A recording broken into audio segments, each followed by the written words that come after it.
I was not dining out much at that time, partly because my acquaintance in town was limited, and something too because I cared little for it.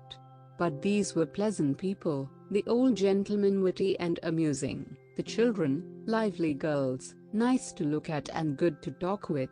The party had too a holiday flavor about them, wholesome to recall in Scotland Yard, and as I had thought, playtime over, I should see no more of them. I was proportionately pleased to find that Mr. Guest had not forgotten me, and pleased also, shrewdly expecting that we might kill our fish over again, to regard his invitation to dinner at 7:45 as a royal command.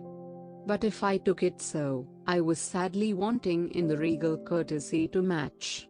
What with one delay owing to work that would admit of none, and another caused by a cabman strange to the ways of town, it was 25 minutes after the hour named, when I reached Bolton Gardens.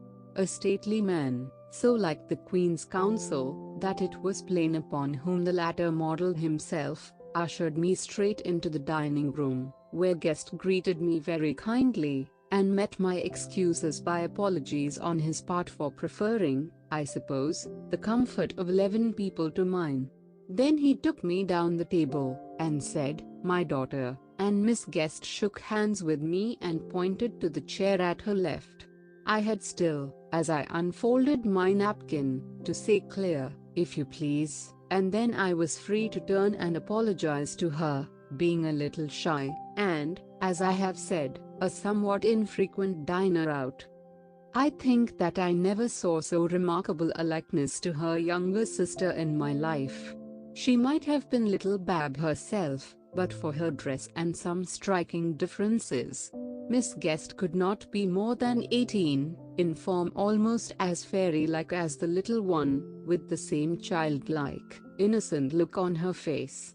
She had the big, grey eyes, too, that was so charming in Bab, but in her they were more soft and tender and thoughtful, and 1,000 times more charming. Her hair too was brown and wavy, only, instead of hanging loose or in a pigtail anywhere and anyhow in a fashion I well remembered, it was coiled in a coronal on the shapely little head, that was so Greek, and in its gracious, stately, old-fashioned pose, so unlike Bab's. Her dress, of some creamy, gauzy stuff, revealed the prettiest white throat in the world, and arms decked in pearls, and, so far, no more recalled my little fishing mate than the sedate self-possession and assured dignity of this girl, as she talked to her other neighbor, suggested Bab making pancakes and chattering with the landlady's children in her strangely and wonderfully acquired Norse. It was not Bab in fact, and yet it almost might have been, an etherealized, keenly, womanly Bab, who presently turned to me. "Have you quite settled down after your holiday?" she asked, staying the apologies I was for pouring into her ear. "I had until this evening, but the sight of your father is like a breath of fjord air. I hope your sisters are well." "My sisters?" she murmured wonderingly, her fork halfway to her pretty mouth and her attitude one of questioning. "Yes," I said, rather puzzled. "You know they were with your father when I had the good fortune to meet him. Miss Clare and Bab." "Eh?" dropping her fork on the plate with a great clatter. "Yes, Miss Guest, Miss Clare, and Miss Bab." I really began to feel uncomfortable. Her color rose, and she looked me in the face in a half-proud, half-fearful way, as if she resented the inquiry. It was a relief to me, when, with some show of confusion, she at length stammered, "Oh, yes, I beg your pardon, of course they were. How very foolish of me. They are quite well, thank you," and so was silent again. But I understood now. Mr. Guest had omitted to mention my name, and she had taken me for someone else of whose holiday she knew. I gathered from the aspect of the table and the room that the guests saw a good deal of company, and it was a very natural mistake, though by the grave look she bent upon her plate it was clear that the young hostess was taking herself to task for it, not without, if I might judge from the lurking smile at the corners of her mouth, a humorous sense of the slip, and perhaps of the difference between myself and the gentleman whose part I had been unwittingly supporting. Meanwhile I had a chance of looking at her unchecked, and thought of Dresden china. She was so frail and pretty. "You were nearly drowned, or something of the kind, were you not?" she asked, after an interval during which we had both talked to others. "Well, not precisely. Your sister fancied I was in danger, and behaved in the pluckiest manner so bravely that I can almost feel sorry that the danger was not there to dignify her heroism." "That was like her," she answered in a tone just a little scornful. "You must have thought her a terrible tomboy." While she was speaking there came one of those dreadful lulls in the talk, and Mr. Guest, overhearing, cried, "Who is that you are abusing, my dear? Let us all share in the sport. If it's Claire, I think I can name one who is a far worse hoyden upon occasion." "It is no one of whom you have ever heard, Papa," she answered, archly. "It is a person in whom Mr. Herapath." I had murmured my name as she stumbled, "and I are interested. Now tell me, did you not think so?" she murmured, graciously leaning the slightest bit towards me, and opening her eyes as they looked into mine in a way that to a man who had spent the day in a dusty room in Great Scotland Yard was sufficiently intoxicating. "No," I said, lowering my voice in imitation of hers. "No, Miss Guest, I did not think so at all. I thought your sister a brave little thing, rather careless as children are apt to be, but likely to grow into a charming girl." I wondered, marking how she bit her lip and refrained from assent, whether, impossible as it must seem to anyone looking in her face, there might not be something of the shrew about my beautiful neighbor. Her tone when she spoke of her sister seemed to impart no great goodwill. "So that is your opinion?" she said, after a pause. "Do you know," with a laughing glance, "that some people think I'm like her?" "Yes," I answered, gravely.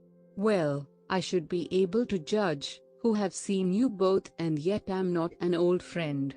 And I think you are both like and unlike. Your sister has very beautiful eyes," she lowered hers swiftly, "and hair like yours, but her manner and style were very different. I can no more fancy Bab in your place than I can picture you, Miss Guest." As I saw her for the first time and on many after occasions, I added, laughing as much to cover my own hardihood as at the queer little figure I had conjured up. "Thank you, Mr. Herapath," she replied, with coldness, though she had blushed darkly to her ears. "That, I think, must be enough of compliments for tonight, as you are not an old friend." And she turned away, leaving me to curse my folly in saying so much, when our acquaintance was as yet in the bud, and as susceptible to overwarmth as to a temperature below zero. A moment later the ladies left us. The flush I had brought to her cheeks still lingered there, as she swept past me with a wondrous show of dignity in one so young.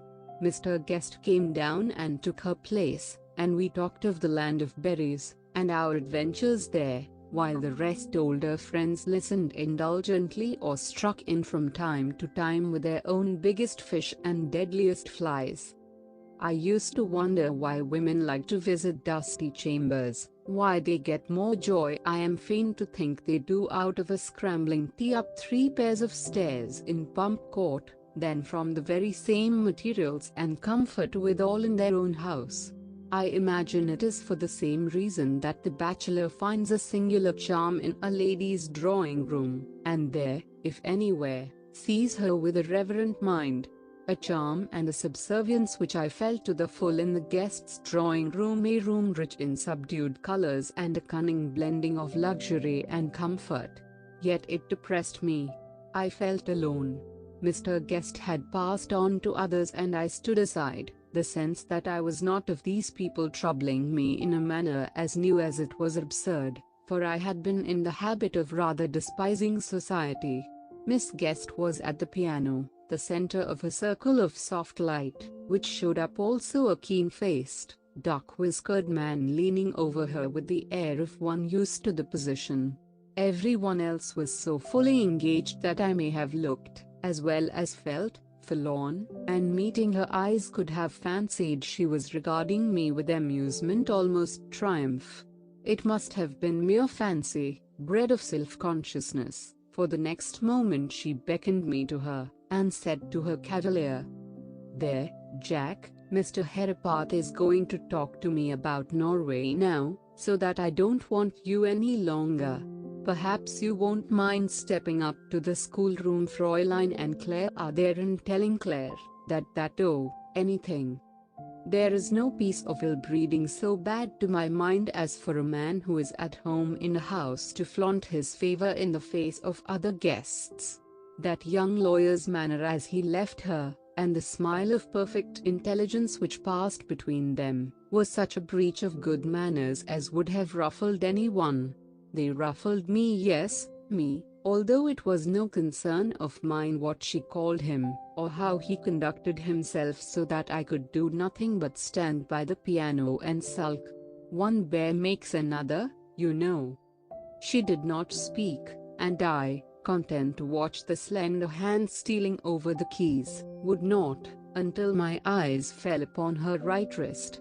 She had put off her bracelets and so disclosed a scar upon it, something about which not its newness so startled me that I said abruptly, "That is very strange. Pray tell me how you did it." She looked up, saw what I meant, and stopping hastily, put on her bracelets, to all appearance so vexed by my thoughtless question, and anxious to hide the mark, that I was quick to add humbly, "I asked because your sister hurt her wrist in nearly the same place on the day when she thought I was in trouble, and the coincidence struck me."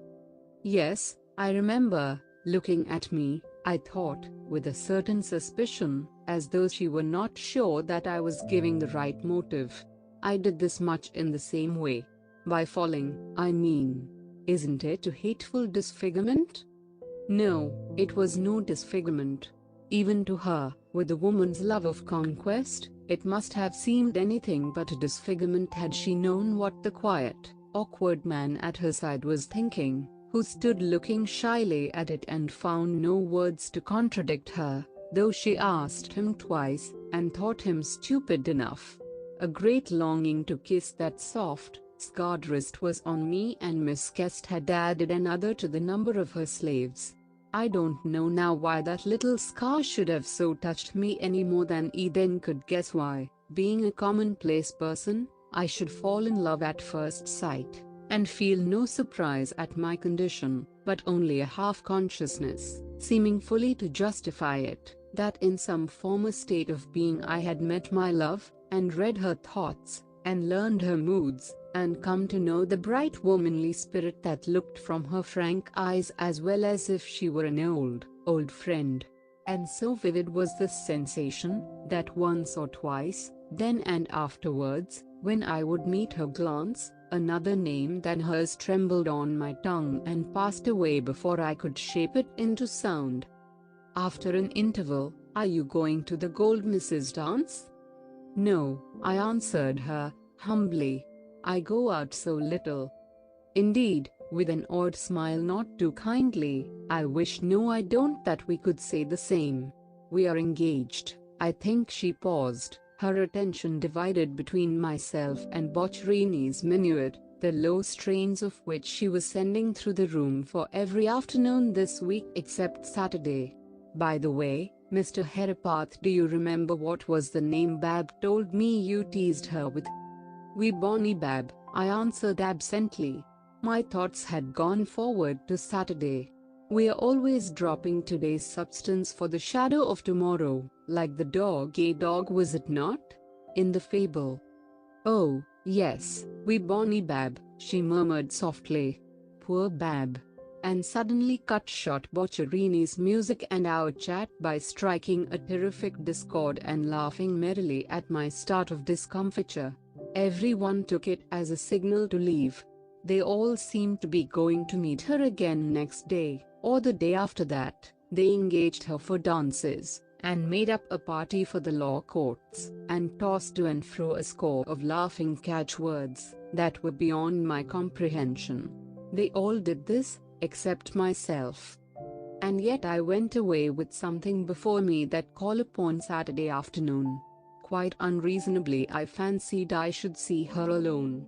And so when the day came and I stood outside the opening door of the drawing room, and heard voices and laughter within, I was hurt and aggrieved beyond measure. There was quite a party, and a merry one, assembled, who were playing at some game, as it seemed to me, for I caught sight of Claire whipping off an impromptu bandage from her eyes, and striving by her stiffest air to give the lie to a pair of flushed cheeks.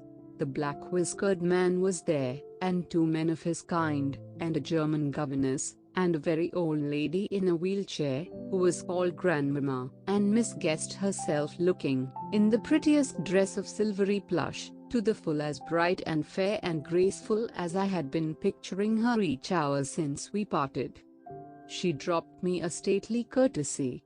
"Will you play the part of Miss Carolina Wilhelmina Amelia Skeggs, Mr. Herapath, while I act honest Burchell, and say Fudge? Or will you burn nuts and play games with neighbor Flamborough? You will join us, won't you? Claire does not so misbehave every day, only it is such a wet afternoon and so cold and wretched, and we did not think there would be any more callers, and tea will be up in 5 minutes." She did not think there would be any more callers. Something in her smile belied the words and taught me that she had thought she had known that there would be one more caller, one who would burn nuts and play games with her, though Rome itself were afire, and Tooley Street and the Mile End Road to boot. It was a simple game enough, and not likely, one would say, to afford much risk of that burning the fingers, which gave a zest to the Vicar of Wakefield's nuts. One sat in the middle blindfolded, while the rest disguised their own or assumed each other's voices, and spoke one by one some jibe or quip at his expense. When he succeeded in naming the speaker, the detected satirist put on the poke, and in his turn heard things good if he had a conceit of himself for his soul's health. Now this rule unhappily soon fell to me, and proved a heavy one, because I was not so familiar with the others' voices as were the rest, and Miss Guest, whose faintest tones I thought to have known, had a wondrous knack of cheating me, now taking off Claire's voice, and now after the door had been opened to admit the tea her father's.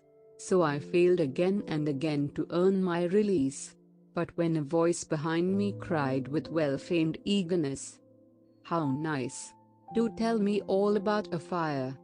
Though no fresh creaking at the door had reached me, nor warning been given of an addition to the players, I had not the smallest doubt who was the speaker, but exclaimed at once, "That is Bab.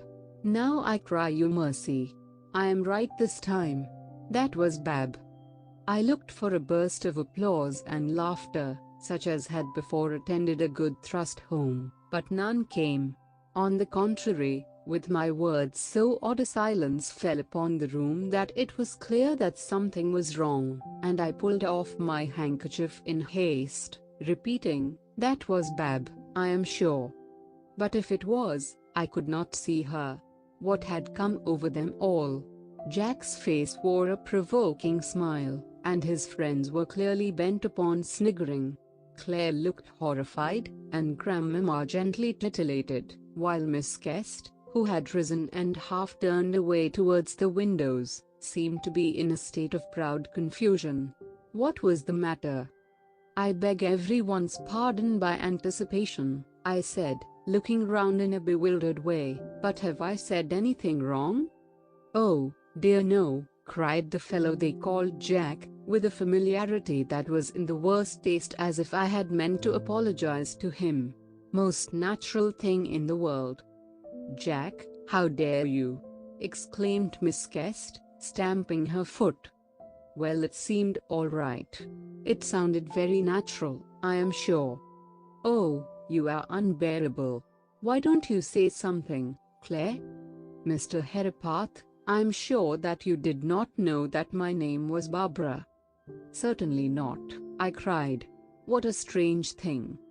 "But it is, and that is why Grandmama is looking so shocked, and Mr. Buchanan is wearing threadbare an old friend's privilege of being rude. I freely forgive you if you will make allowance for him. And you shall come off the stool of repentance and have your tea first, since you are the greatest stranger. It is a stupid game after all." She would hear no apologies from me.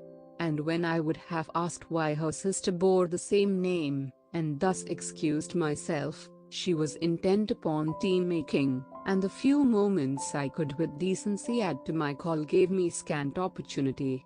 I blushed to think how I eked them out, by what subservience to Claire, by what a slavish anxiety to help even Jack to muffins each piece I hoped might choke him. How slow I was to find hat and gloves, calling to mind with terrible vividness, as I turned my back upon the circle, that again and again in my experience, an acquaintance begun by a dinner had ended with the consequent call. And so I should have gone. It might have been so here but that the door handle was stiff, and Miss Guest came to my aid, as I fumbled with it. "We are always at home on Saturdays, if you like to call, Mr. Herapath," she murmured carelessly, not lifting her eyes, and I found myself in the street. So carelessly she said it, that with a sudden change of feeling I vowed I would not call. Why should I? Why should I worry myself with the sight of those other fellows parading their favor? With the babble of that society chit-chat, which I had so often scorned, and still scorned, and had no part or concern in? They were not people to suit me, or do me good. I would not go, I said, and repeated it firmly on Monday and Tuesday. On Wednesday only so far modified it that I thought at some distant time to leave a card to avoid discourtesy. On Friday preferred an earlier date as wiser and more polite, and on Saturday walked shamefaced down the street and knocked and drank, and went upstairs to taste a pleasant misery. Yes, and on the next Saturday too, and the next, and the next, and that one on which we all went to the theatre, and that other one on which Mr. Guest kept me to dinner. And on other days that were not Saturdays, among which two stand high out of the waters of forgetfulness, high days indeed, days like twin pillars of Hercules, through which I thought to reach, as did the seamen of old, I knew not what treasures of unknown lands stretching away under the setting sun. First that one on which I found Barbara Guest alone and blurted out that I had the audacity to wish to make her my wife, and then heard, before I had well or badly told my tale, the wheels of Grandmamma's chair outside. "Hush!" the girl said, her face turned from me. "Hush, Mr. Herapath. You don't know me, indeed. You have seen so little of me. Please say nothing more about it. You are completely under a delusion." "It is no delusion that I love you, Barbara," I cried. It is," she repeated, freeing her hand. "There, if you will not take an answer, come at 3 tomorrow. But mind, I promise you nothing, she added feverishly, and fled from the room, leaving me to talk to Grandmamma as best, and escape as quickly as I might. I longed for a great fire that evening, and failing one, tired myself by tramping unknown streets of the East End, striving to teach myself that any trouble tomorrow might bring was but a shadow, a sentiment, a thing not to be mentioned in the same breath with the want and toil of which I caught glimpses up each street and lane that opened to right and left. In the main, of course, I failed, but the effort did me good, sending me home tired out, to sleep as soundly as if I were going to be hanged next day, and not, which is a very different thing, to be put upon my trial. "I will tell Miss Guest you are here, sir," the man said. I looked at all the little things in the room which I had come to know well, her work basket, the music upon the piano, the table easel, her photograph, and wondered if I were to see them no more, or if they were to become a part of my everyday life.